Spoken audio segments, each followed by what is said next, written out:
Ça fait déjà 4 ans, la guerre entre la Russie et l'Ukraine. Demain, donc, on va souligner les 4 ans du début de la guerre de la Russie contre l'Ukraine, alors que les pourparlers et les négociations de paix s'étirent depuis quelques mois. On va parler avec M. Pierre Saint-Cyr, colonel à la retraite des Forces armées canadiennes, ancien attaché de défense canadien en Russie et en Ukraine. Bonjour, M. Saint-Cyr. Bonjour, M. Martineau. Écoutez, on parle de négociation. Je ne sais pas si moi, il y avait un gang criminalisé. Hop, on entend un écho. On entend, je ne sais pas si on peut régler ce problème technique. Merci. OK, 2 petites secondes. Donc, parce qu'on entend un écho, ça rendrait un peu la conversation un peu difficile à comprendre. Déjà 4 ans, Christy, il me semble.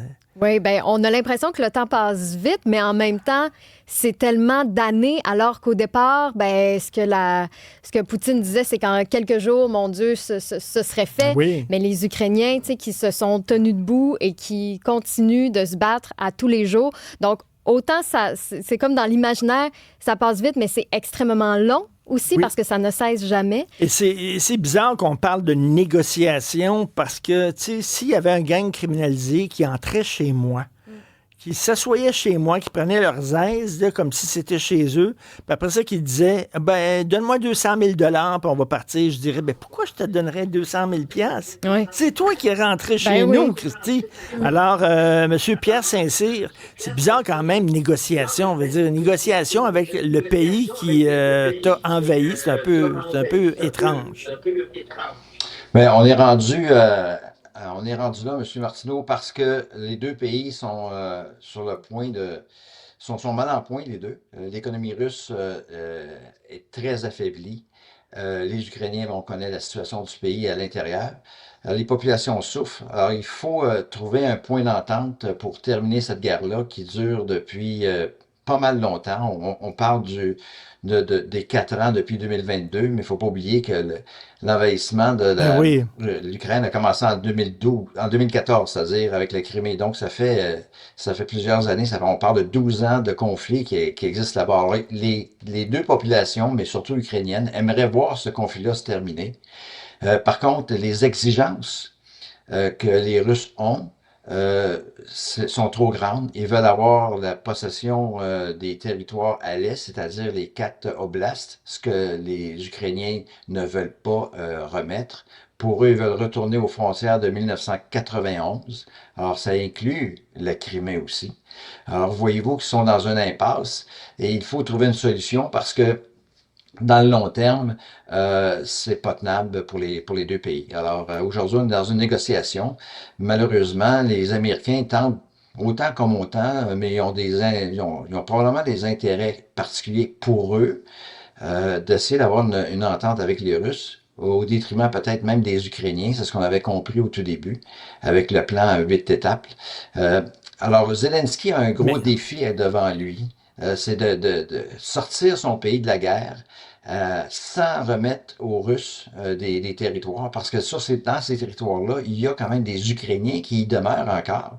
Et pour lui, ça serait d'abandonner ces gens de cette façon-là. C'est quelque chose qui est impensable.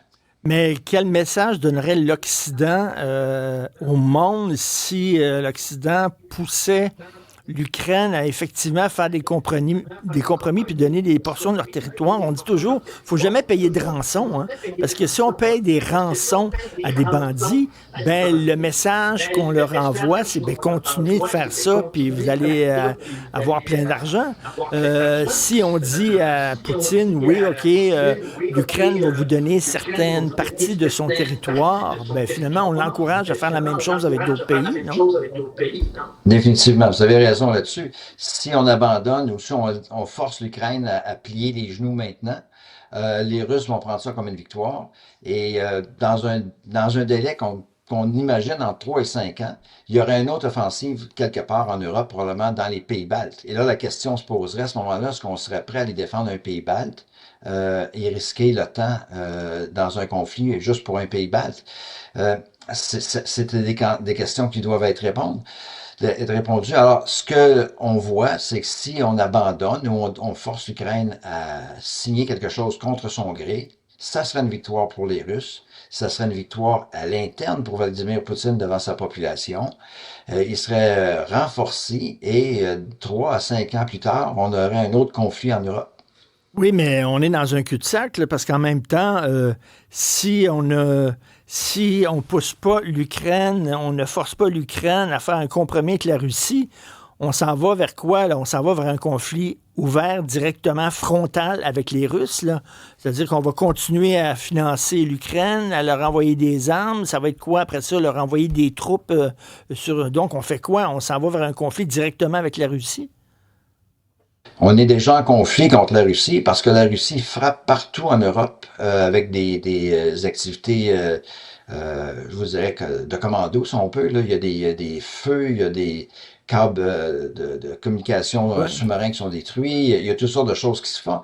Alors, la Russie a décidé que par une guerre hybride, de frapper partout en Europe. Donc, on est déjà en conflit avec la Russie. Si on veut vraiment terminer ça, si on veut vraiment terminer ça, c'est d'y aller avec la manière forte et d'envoyer des troupes et régler le conflit une fois pour toutes. Parce que actuellement, les Russes vont toujours maintenir cette pression-là, mais on sait que derrière eux, il y a aussi un épuisement. Ils perdent 1000 hommes par jour. Hmm. En mois de janvier, ils ont perdu au-dessus de 31 000 soldats. Alors, ils sont obligés d'aller recruter en Afrique et en Asie, et même en Corée du Nord, si on veut, pour soutenir leurs efforts en Ukraine.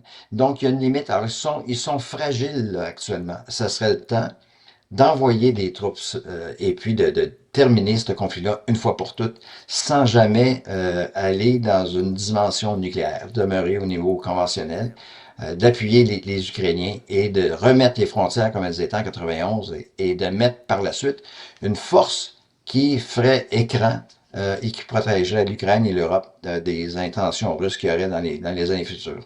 Et c'est ce que Emmanuel Macron, à un moment donné, a dit aux Français. Êtes-vous prêts à sacrifier la vie de vos enfants pour protéger l'Ukraine? Êtes-vous prêts à envoyer vos enfants au front là-bas pour protéger l'Ukraine? Il leur posait ça parce qu'il dit peut-être que ça va être la seule solution possible.